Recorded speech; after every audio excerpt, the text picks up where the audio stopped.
series, Forces of Nature, is out right now, and we've got 3 titles in that. We've got Natural Selection, Second Nature, and Better Nature. Hey, Elizabeth. Hello. How are you tonight? I'm fine, thanks.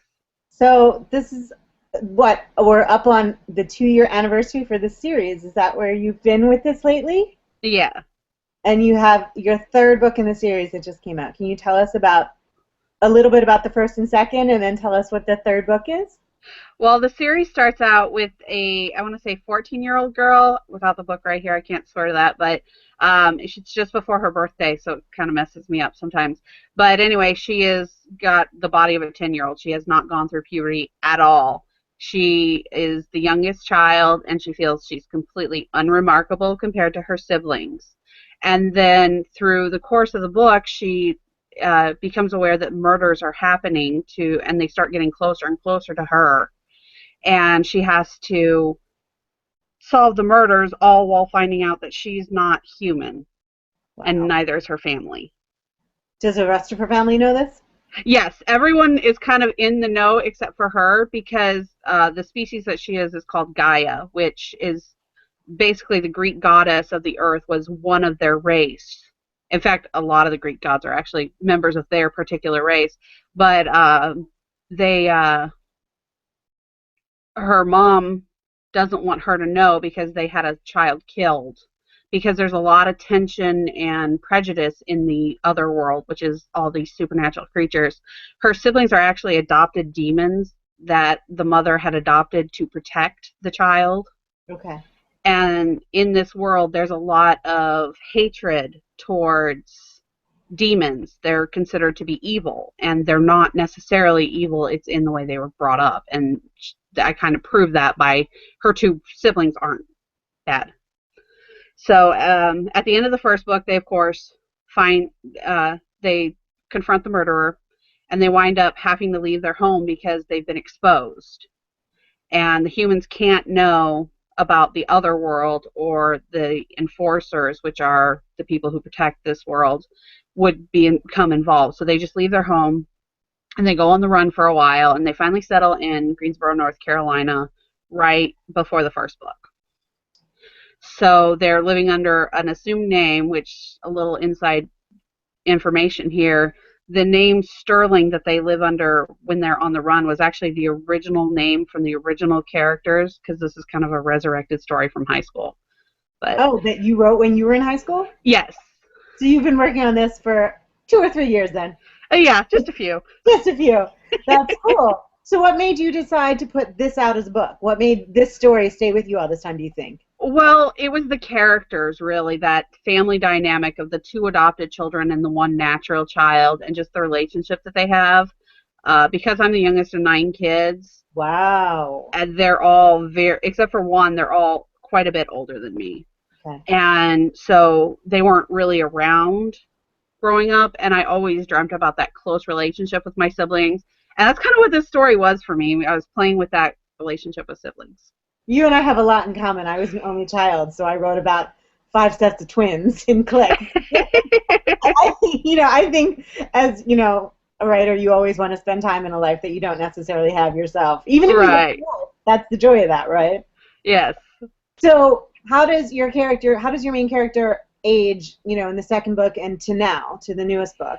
Well, because of everything she goes through, and she kind of gets a lot thrown at her in a fairly short period of time, everything she goes through kind of grows her, and she kind of fills into herself. Of course, she physically fills in very quickly in the first book, but over the course of the series, like, you start to see one of her traits: she runs away when things get tough. She just cuts out and runs, literally. Mm-hmm. And you start to see that go away, and the pouty, insolent, poor me attitude kind of goes away, and she just really grows. And then, of course, because she is a nature spirit, she's unable to eat anything unnatural. She's unable to wear anything unnatural. She can't even sit on a fake couch. Oh, that's really cool. I like that detail. Did you read the April Lynn Pike books, Wings, the fairy books? No, I haven't. There's the character, like, she only eats lettuce and drinks Sprite because she's a fairy. And I just remember reading that and going, okay, yeah, I'm buying that. Like, okay, I could kind of see that being fairy food. Right?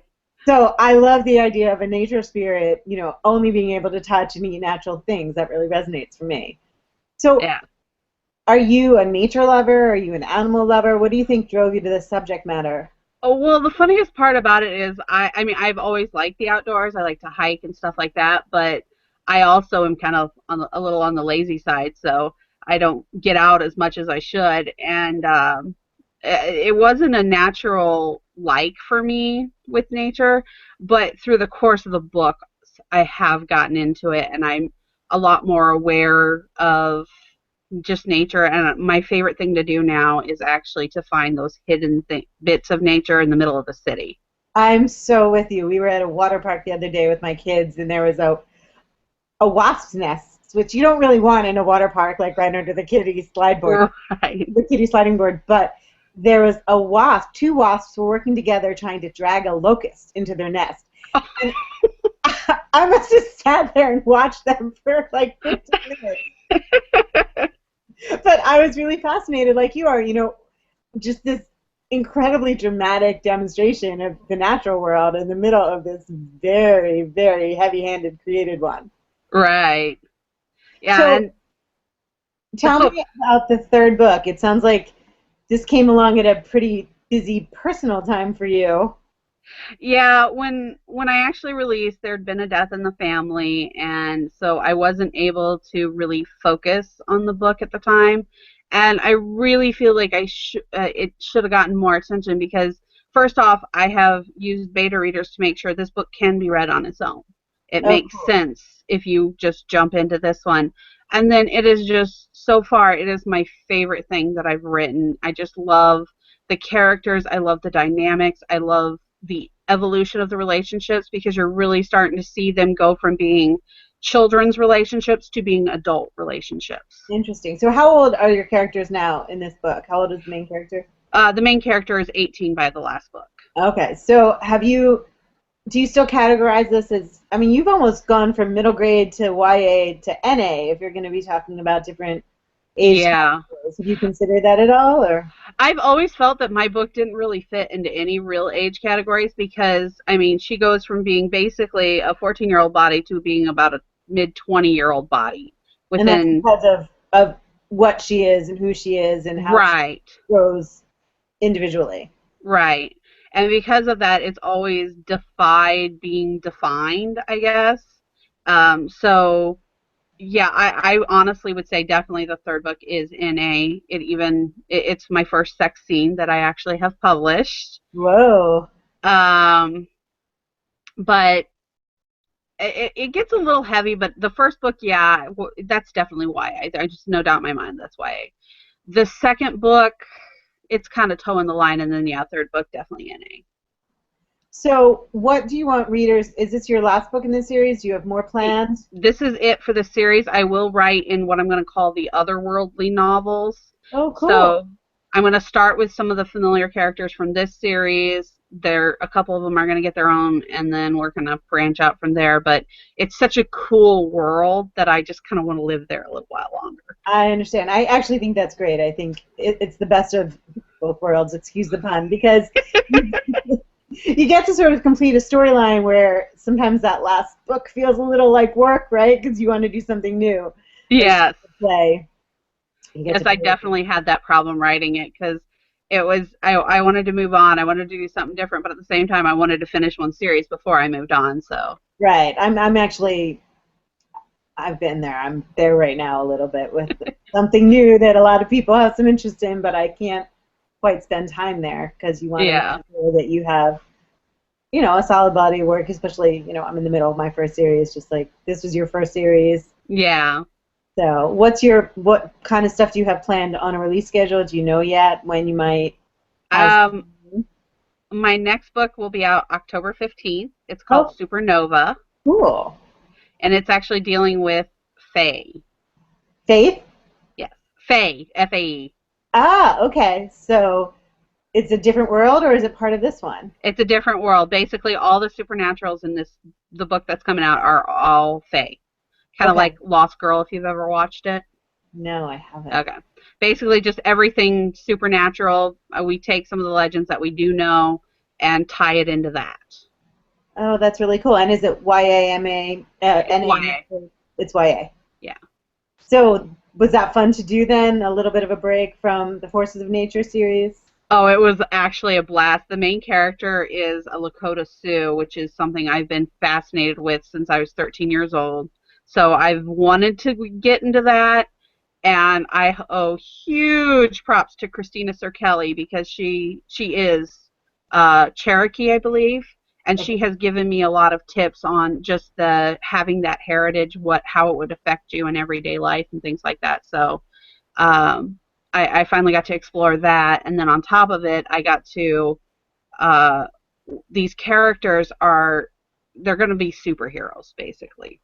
Cool. You've got And a couple big trends going at the same time. You have sort of a Native American character and a superhero. I see a lot of requests for both of those storylines coming up. yeah, so the superheroes are kind of cool because actually my two best friends and I, a couple years ago after we watched the movie Kick-Ass, Yeah.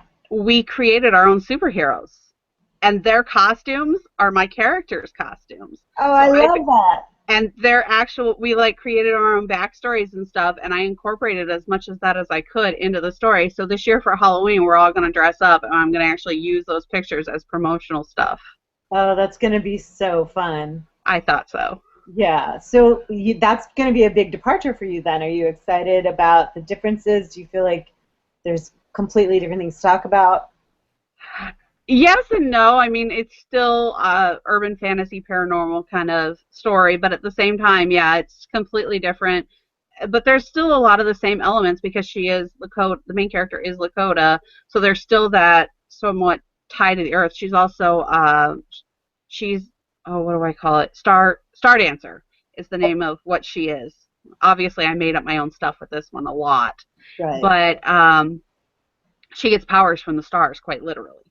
That is so cool. I can't wait to look at that. So because of that, of course, I did deal a lot with Lakota Legends, Really which was kind of cool. cool. So I'm still kind of playing in that same little pocket, but it's kind of a different part of the pocket, I guess. Right.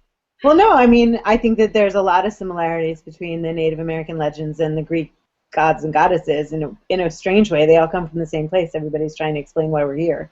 Right. But I think that sounds really fascinating. I can see the parallels in those two projects for sure. Yeah.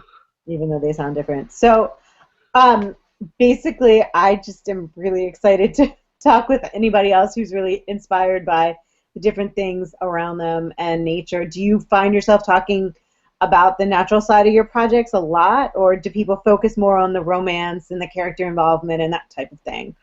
As far as people, I get kind of a mixed bag. For me, I really my biggest focus has been more the natural versus man-made. So like I've had a huge push in my own household to more natural foods. I've gone organic in a lot of my products. I try to take the chemicals out as much as I can because I mean it's in our air, it's in the water we drink, it's in the dirt, so it's in the vegetables. Even organic vegetables have some chemicals in them. So I try to take them out where I can. Yeah, that's a big. I'm not as good at home about that as I can be, but you know. I'm still pretty bad about it, even knowing what I know now. Right. I still sometimes it's just easier, especially I live in a town that's like 100,000 people. We don't have a Whole Foods, we don't have a Trader Joe's. We have one little grocery store called Naturally Yours, which has some stuff to it, so that's kind of where I get what I get. But we don't have a good selection of organic stuff around here, so it's kind of hard to find. I So think you can get some like big snack packs off of Amazon. I've done that before. If it's helpful, like for stuff for school and like, I don't know. I'm not so great at it myself, but I have given up. Like I grew up in Baltimore, so it's like big crab town down there. Like they eat a lot of seafood, and I have really given up for the most part. I used to eat sushi like, 2 and 3 times a week, and I can't. Like you start doing this research and you realize, the damage that can be done.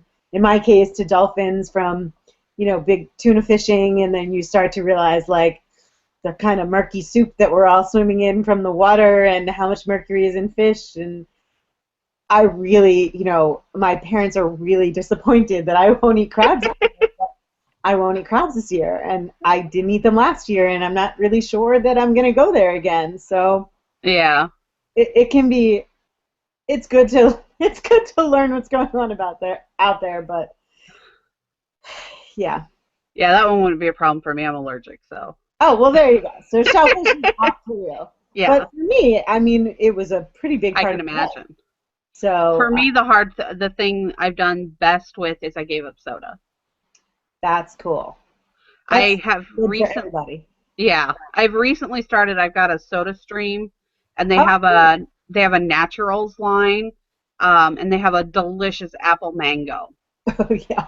So I'm drinking that, but other than that, I don't really drink soda. You know what I've heard, and I haven't had enough of it to drink it, but kombucha tea people I know use to replace soda with a lot because it's got like that natural effervescence and it's got caffeine and it does have a little bit of sugar because it requires sugar and yeast essentially.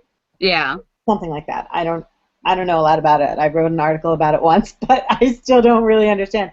But I know that a lot of the people that I talked to said they sort of got, almost addicted to it because it was a replacement for soda because it's got caffeine. And I can see that. I try. That's like one of those things I try a little bit. I figure every little bit that you can do is helpful. Yeah. Anywhere you can get yourself off of that stuff because, I mean, it's not good for us. It's not good for anybody. It's not good for how we're made or what we're making or what we're putting back into the earth. Exactly. Well, I don't want to keep you for too long tonight. I'm really glad that we got a chance to chat, and I'm so excited to read your next book when it comes out in October, and I'm still getting through this series, but I'm really enjoying it so far, and the subject matter is really close to my heart, so I was really excited that we were going to get a chance to talk as part of your blog tour. Oh, I'm very glad to be here, and I really hope you do enjoy the series. Thank you. Okay. Goodbye. See you later. I'm gonna hang us up right now. Okay.